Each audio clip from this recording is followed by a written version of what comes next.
દોસ્તો, તો આજે આપણે આવી ગયા છે સુકોચારામાં બાજરો વાવેલો છે, જે આપણે પશુપાલનમાં વરસાદના સમયમાં ભરવા માટે છે. હવે 1.5 વીઘાનું બાજરો ચારાનું વાવેતર છે. પ્રોટીનથી ભરપૂર સુકોચારો ખાવામાં બી બેસ્ટ, વરસાદમાં ખૂબ સારું. હવે વરસાદનું સિઝનનું અત્યારથી જ આપણે આયોજન કરીએ તો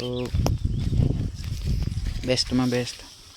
હવે આ ચારો છે મિત્રો, એ ફક્ત ને ફક્ત 1 મહિના ને 15 દિવસનું છે. મતલબ 40 કે 45 દિવસમાં જ તૈયાર થઈ ગયેલો છે. સારામાં સારું તો ચારો બનાવવાનો જ છે ને.